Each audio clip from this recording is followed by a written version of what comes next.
Yeah. So there will be only dimpling or some hair-like projections. That is called as occulta. Occulta means the skin covering is present, but the spinal coverings are absent. Okay. Spinal bifida means there is no proper covering of the spines. Okay. Proper formation of the spines are absent. Okay. Aperta means it is completely open. You can see exposed in like this. Where is that? This is anencephaly with rachitis, no? So here anencephaly with, you can see, exposed spine also. Okay. So here they have written anencephaly with rachitis. Similarly here also anencephaly with rachitis. No? Okay, anencephaly means there is absence of the cranial wand and decrease or the premature growth of the brain tissue. So those baby will be not compatible with life. Okay. So most commonly seen in more female preponderance is seen. Okay. More of the female fetuses you see.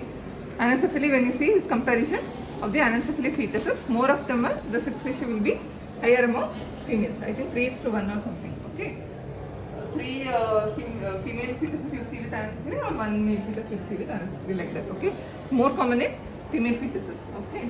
So what are the causes for these neural tube defects? Like spina bifida, anencephaly, all this. So there are many risk factors.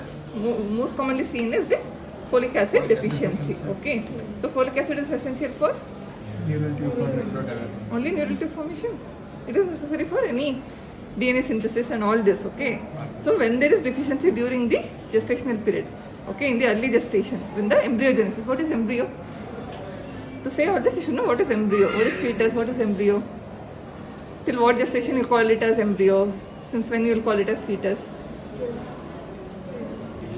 8 weeks. Day 8 only. Only till then embryo.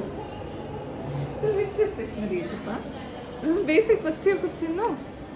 Embryology, you all studied, no? Embryology in the first year. That's the first year question. Okay, from 3rd week to 8th week. Okay.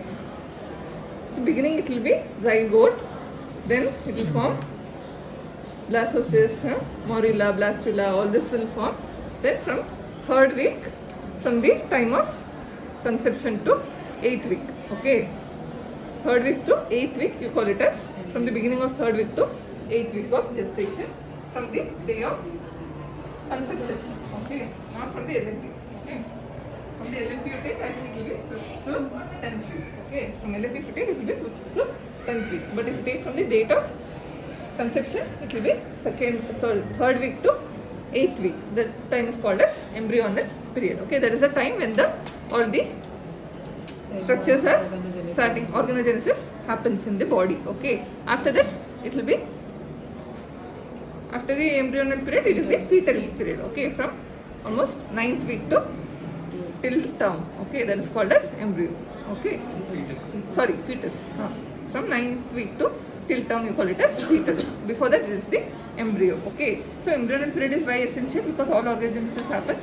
Any insult during this time can lead to defects. Okay, so during that time, if there is deficiency of folic acid in the mother, so there will be high risk of having this, because neural tube will be found very early in the embryo. You know, no, as early as 6 weeks. Yeah.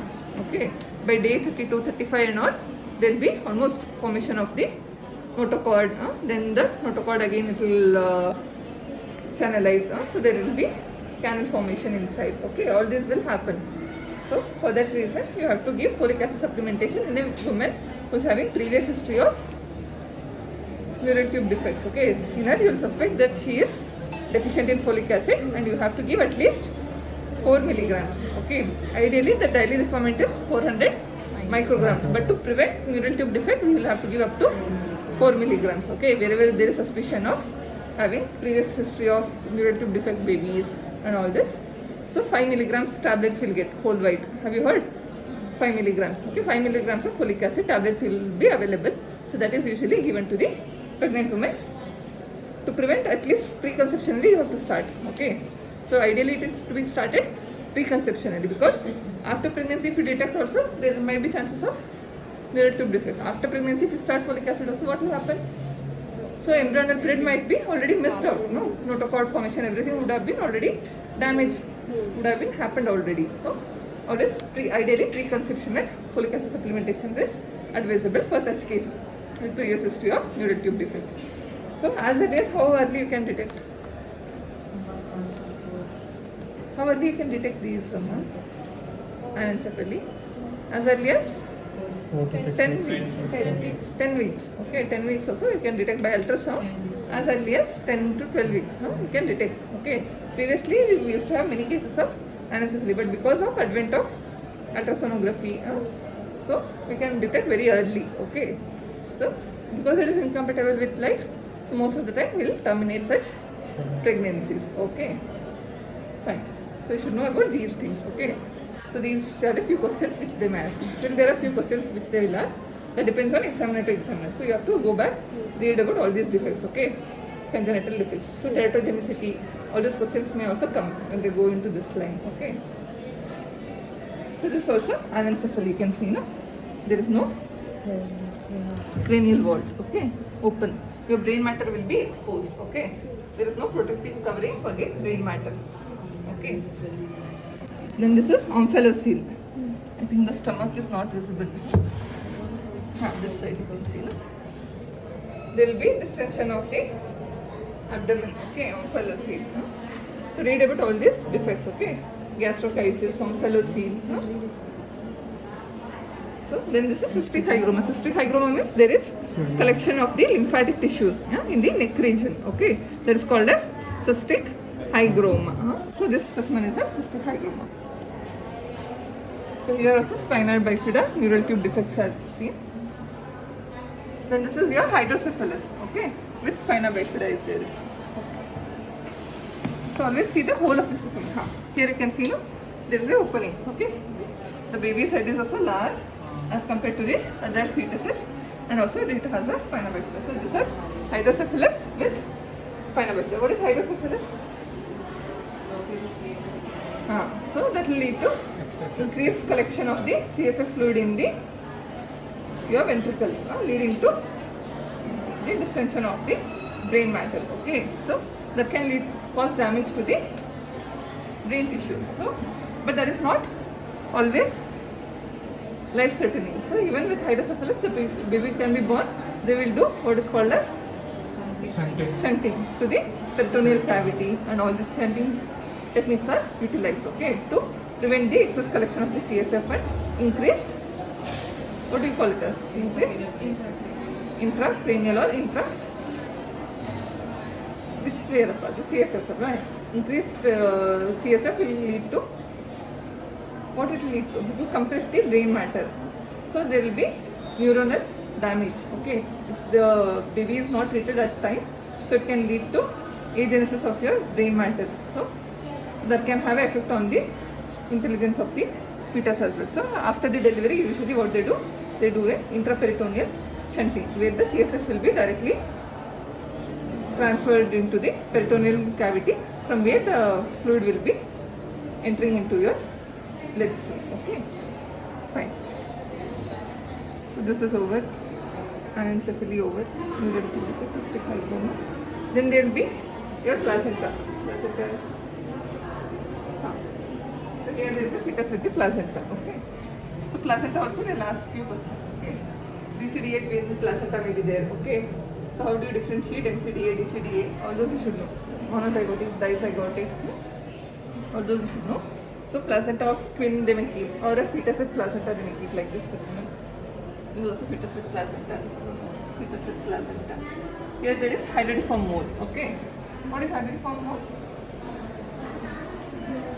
What is hydridiform mole? You know, no?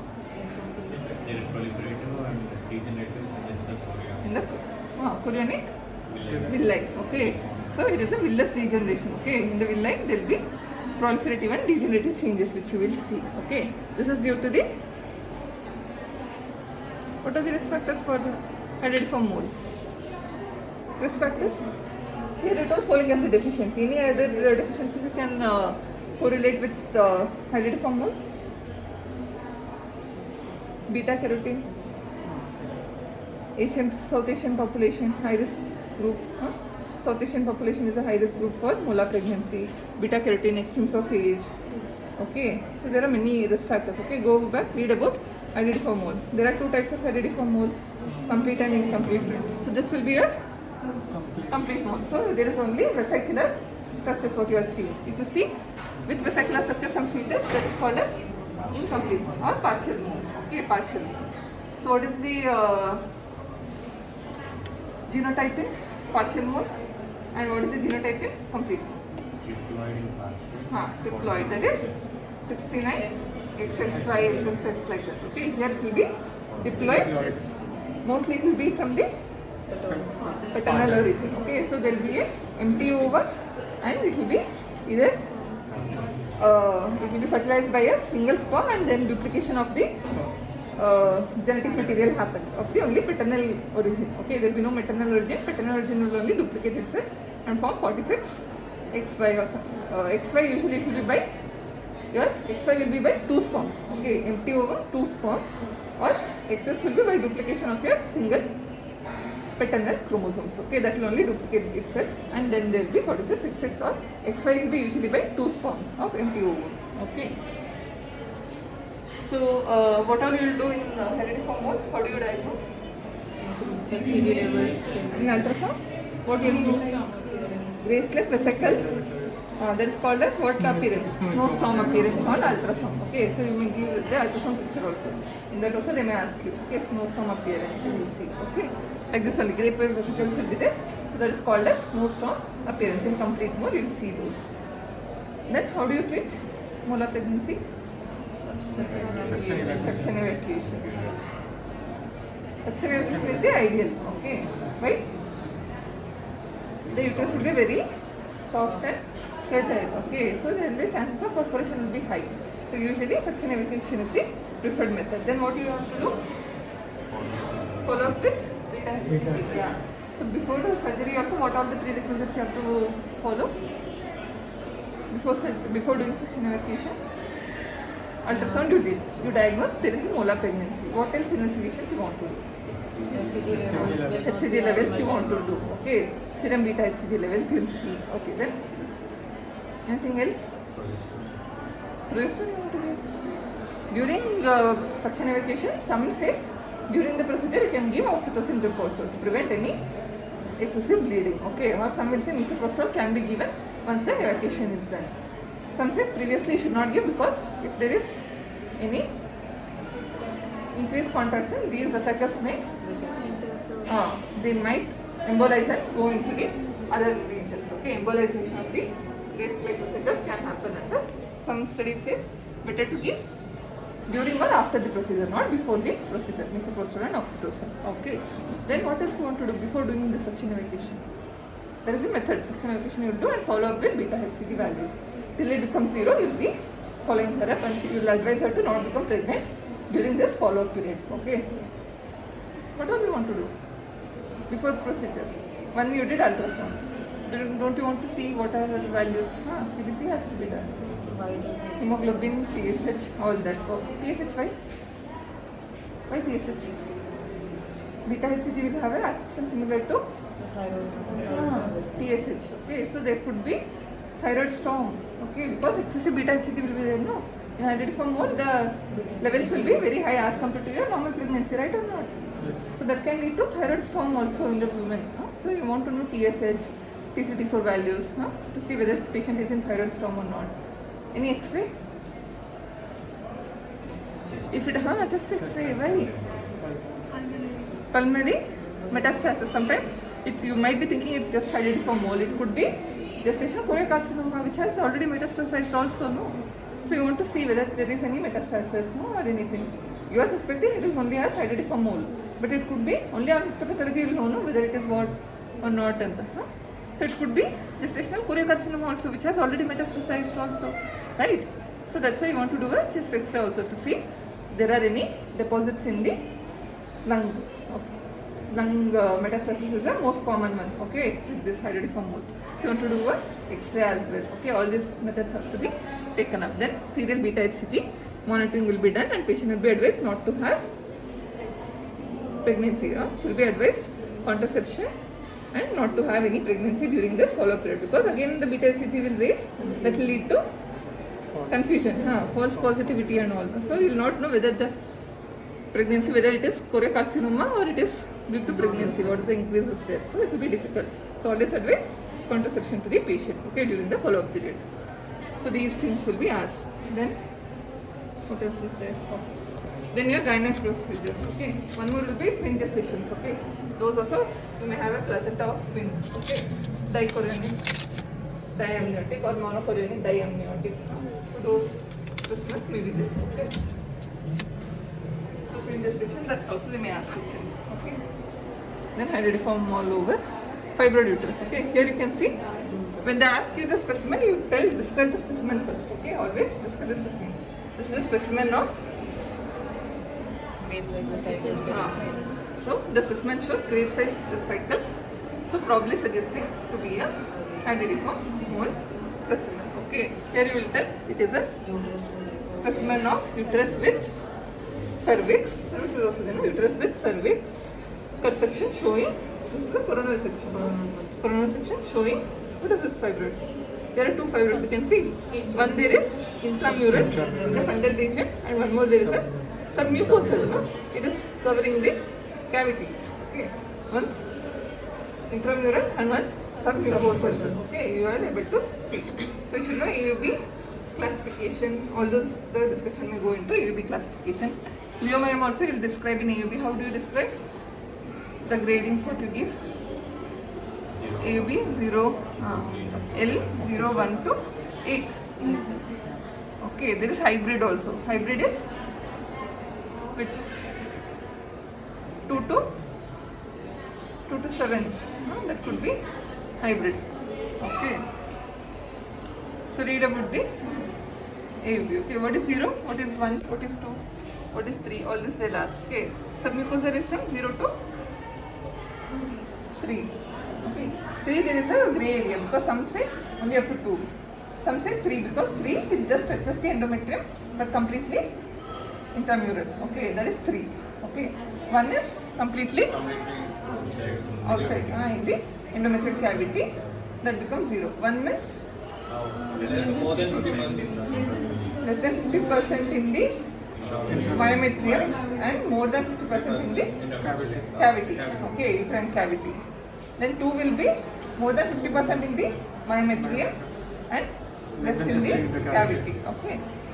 3 will be, as I told you, 100% intramural, just touching the cavity. Okay, just touching the endometrial cavity, but 100% intramural. Okay, these will be called as submucosal. Okay, then intramural, I told you 100% here. Then what it comes? Then comes the subserosal. All this. Okay, subserosal again same thing. 50% intramyometrial, more than 50% intramyometrial, less than 50% into the serosa. Okay, so that will become your submucosal, subserosal. Okay, so those classification you should know. Okay, fibroid uterus whenever they ask. What is the polyp? What is polyp? Can this be called as polyp? Can this be polyp? What are the types of polyp you know? Pedunculated sessile is one type of classifying. Any other type? Fibroid polyp. Submucosal, that can also be called as polyp. That is only the fibroid polyp. Okay, submucosal polyp will present as polyp. There you can see cervical fibroid. Okay, so cervical fibroid. That can also act as a polyp. Okay, fibroid polyp. Then there will be endometrial polyps. Endometrial polyp means the endometrial cavity, inside that there will be projection or the protrusion of the lining epithelium. That will be causing the endometrial polyp, fibroid polyp.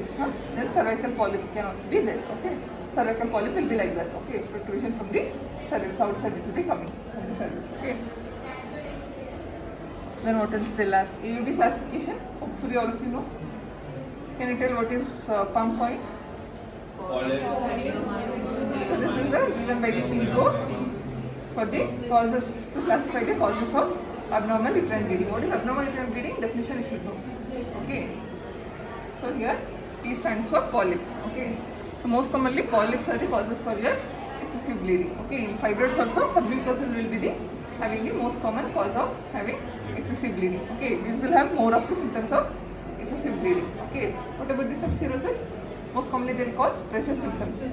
Okay, pressure symptoms most commonly will be caused by your subserosal.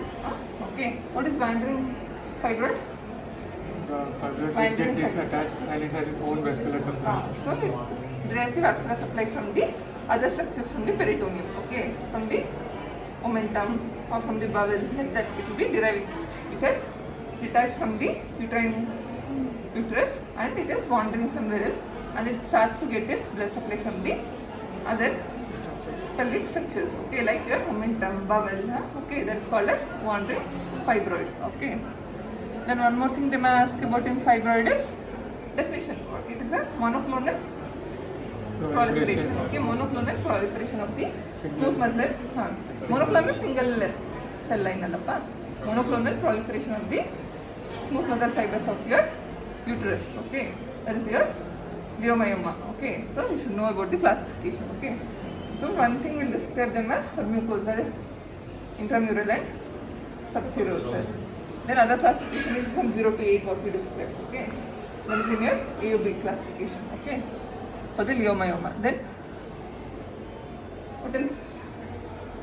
Management of fibroids. Whenever you have the specimens, your marks will be only 1 mark for identification. Most of the things will be after identification. You should answer the questions whatever they ask you. Okay, so you should know about the medical management. That was there, as a question for you guys. Medical management of fibroid, surgical management, medical management.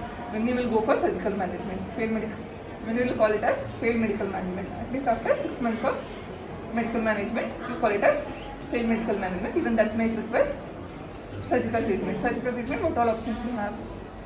Endometrial ablation for AUB. Okay, for fibroid, it is myomectomy. Then in a younger female who wants to retain her fertility, we will go with the myomectomy. Was completed her family. Okay, and perimenopausal, usually you go for hysterectomy. Postmenopausal or perimenopausal, we will go for hysterectomy. Younger females will usually go for myomectomy. Okay, so will you give GnRH before surgery? If you want to do myomectomy, it should be avoided. Okay, right? So giving medical management, you can go with GnRH. But how long can you give GnRH? All that you should know. Maximum for 6 months. Okay, what prolonged usage will lead to? Menopausal like symptoms. No, she will become like a menopausal woman. So you may have to give add-on therapy, HRTs. No? That will also be required when you are giving the GnRH agonist or antagonist. Okay, so those things you should know. Medical management. Only few of them have written. All that. Only 1 or 2 I saw. They have written about add-back therapy when you are giving GnRH. Some people just here mention GnRH, this and that. If you write only so much, nobody will give you marks. Okay, should explain a little bit. Okay, when it is a 5 mark question, at least you should write a page. No? If you write only this much, how can we give 5 marks for that? No? So make sure you write more. Okay. Why shouldn't you GnRH before surgery? What it will lead to? It will reduce. Though the surgery, this might shrink out, they'll say what happens is there will be a false capsule. No? The capsule may be distorted when you give these GnRH and all. So to do myomectomy, what you want? When you're doing hysterectomy, it's fine. But when you're doing myomectomy, you want that plane, no? Capsulated plane, so that you can enter in that plane and remove the fibroid and come out. Okay, when you give GnRH, they say there will be distortion in this capsular plane. Okay, so that will cause a difficulty in your myomectomy. If you're doing a myomectomy, it might cause a difficulty. So if you're planning for myomectomy, then better not to go with GnRH pre-operatively. Okay, if you're doing medical management, you can go ahead with GnRH. But when you're already planning for myomectomy because she is having infertility, you're thinking this fibroid could be the cause, so you want to remove that fibroid. Such cases, ideally, you do not give GnRH. Okay, if you're giving medical management, that's fine. But if you're planning for myomectomy, better not go pre-operatively with all this to reduce the fibroid size. Okay, fine. So fibroids over. I hope all of you can identify. Always see the specimen. If you are not able to see completely, rotate and see backside also sometimes. Okay, like this they might have kept. See, all of you, if they have kept the specimen like this, you will not able to find out. No, there is a fibroid. Always see both sides. Okay, of the specimen. If you see this side, you can be able to identify. Usually they'll keep like this, but by mistake sometimes it might have been turned like this. So if you don't see, you'll not be able to answer. So see both the sides of the specimen. Here also see. You have to see back side also. Sometimes it may be a specimen with pinna bifida. So always see the both sides of the specimen. Okay, if they give you the specimen, always have a look at both. But if you are sitting far away and if they tell you to see and tell, most commonly they will make the position in such a way that you can see the specimen. Like that will be there. Okay. Then there will be a specimen of the specimen of hysterectomy with specimen following a hysterectomy with so it is a para-ovarian cyst here. See here, this is the ovary. You are seeing a swelling below or beside it. Okay. So if you are seeing the ovaries separately, then it is a para-ovarian cyst. Okay. If you are seeing, if you are not seeing the ovarian tissue, then means there is the ovarian mass. Okay. There could be serous hysterectomy like that. There it is there, no? So then it is a specimen showing uterus with cervix and which side this is? Probably left side. Okay. Left side, tubes and ovaries with a para-ovarian cyst. Okay. So then they'll ask about what are the types of para-ovarian cysts, you know. Huh? What are the types of ovarian cysts? Okay. Ovarian cyst, what are the types, you know?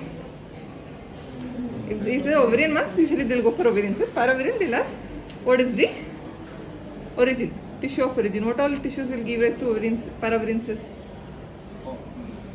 Para-ovarian cyst is formed by what structures? It's not coming from the ovary, no. It is para-ovarian. That's why we call it as para-ovarian. What all structures will lead to? Epiophoron, paraophoron. Have you heard of all this? These could be the originating structures for these cysts. Okay. Then you have this again. Here it is a large fibroid. See? The whole of the uterus is converted into large mass. You can see the cervix here, no? Small cervix is there, and you have a large fibroid in the fundal and the body. Okay, see? Fundus and the body is completely filled with the enlarged fibroid tissue, and here you can see the cervix. So you will tell it's a specimen of hysterectomy showing the uterus with cervix and a large fibroid occupying the fundus and the body of the uterus. Okay. Then this is a mucinous cystadinoma. I will tell itself mucinous cystadinoma. See the difference? Serous cystadinoma, clear fluid will be filled up. Okay, mucinous it will be filled with mucinous tissues. Okay. Now, how is the fibroid? You see, no? This is a cervix. This is the whole of the uterus is enlarged like this. It is mostly a fibroid only. You know, see how large it is. See? Can you see? See the large enlargement? Okay, this is a fibroid. Okay. And this is a dermoid cyst. Without seeing how you will tell? If you have not given like hair this. and all that. So it has hair, teeth, sebum. Sebum may not be seen when it's a specimen which is already preserved with formalin. No? Sebum and all you will not see, but you can see the hair, teeth. No? Okay. So then they'll ask, what are the structures seen in a dermoid cyst? Chill. What is Rokitansky's evidence? The prominent. There is one place where there is a prominence. Okay. So those things will be seen in this. Okay. And you'll have all the derivatives from the all three germinal layers. If it is a carcinoma, what it will be? This is called as dermoid or mature cystic teratoma. Okay. So immature will be your malignant form. Okay. If it is a malignant form, we call it as immature cystic teratoma. Okay. So mature cystic teratoma is your dermoid cyst, which is a benign lesion. Okay. Immature teratoma, if you take, that is a malignant component. Okay. Which has a malignant component. Then I told you TCD8 veins. Here you can see this. Okay. Placenta will be there. Then this is battledore placenta. Okay. So you can see placenta, they have given definition. No? So abnormalities of placenta, they might have kept. Here I don't know if you can see exactly battledore. Such specimen will not be kept, which you cannot completely absorb. Okay. From here you cannot see and tell. Okay. Battledore. It's not exactly visualized. Battledore. Then this is your bicornuate uterus. You can see, no? You can see two structures and a single cervix. Okay. If it is two cervix, two this thing, what do you call it as? Diadelphys. Diadelphys with bi. If it is two cervix, you call it as bicollis as well. Cervix. Okay. Two cervix, two this thing. Everything is duplicated. Okay. Diadelphys. Okay. With bicollis, you call this. Bicornuate, you will tell, no? We will call it as, if the cervix also has two things, you call it as bicollis. Okay. Then this is also again fibroid. You can see in the large fibroid is there. Cervix is here. See, this is your uterus and cervix. Posteriorly there is a large fibroid. Okay. Always see for the uterus and cervix. Okay. Then you'll be able to identify. Okay. From that posterior part only this large fibroid has arisen. You can see the posterior part of this uterus. There is a attachment. This large fibroid. Okay. This is also again. You can see cervical part is enlarged. Okay. With bilateral tubes are there. Ovaries, I don't know if it is there or not. Ovaries are also there. Okay. This is a TH with TH. Here also TH and a hysterectomy with bilateral salpingo-oophorectomy is being done. Specimen of hysterectomy with bilateral salpingo-oophorectomy. Total hysterectomy because cervix is also removed with the cervical fibroid. Okay. Again here you can see cervical fibroid. Okay. It's in the form of polyp because it has coming out through the cervical canal. This is also again cervical fibroid. It's not very visible. Okay. Whatever specimen they will keep, you can be able to identify. Just see for the points. Okay. Then you will be able to identify. This is again intramural fibroid. How will you tell it is intramural? Because there is no protrusion into the serosa or into the cavity. So this is a completely intramural. Okay. This is again spina bifida. You can see now there is a defect in the spine, especially in the sacral region. Okay, sacral or the lumbar region, you will see this. This is again fibroid probably. Subserosal fibroid. Okay. This is also probably a fibroid. It looks like that's okay. So in which specimen you will not be able to see, those specimen will not be kept. Okay. Don't worry about those. This is also the broad lumen fibroid they have written. Here you will not be able to say it here. This is cervix is visible. Beside that it is there. So that will be only known in the surgery when you do. Okay. Whether it is going into the broad ligament or not. When you are seeing the surgery, you will be able to identify. Otherwise I can tell you with fibroid. And This was also fibroid. probably most commonly it looks like fibroids. Nothing is written. No. I'm not able to see exactly the specimen. I'm searching for the cervix so that I'll know. Probably it is as fibroid only. Such specimen will not be kept where you cannot identify what it is. Usually such will not be kept. This is again placenta probably. MCDA placenta this is. So that you will not be able to see just by seeing this, okay? There you can see, no, two this thing are there separately. So that is BCDA, you will get to know easily. Okay, these are few specimens which will be kept. So read about all the ovarian tumors, ovarian cysts, okay, these processes, para-ovarian cysts, next hysterectomy, procedures, abdominal hysterectomy, laparoscopic hysterectomy, vaginal hysterectomy, steps you should know, all the hysterectomy procedures you should know. Then in specimens, these things they'll ask. And also about ovarian tumors, okay, mucinous, serous hysterectomy, dermoid cysts, so these will come, para-ovarian cysts. What are functional cysts? No? There are two types of cysts, no? Functional cysts and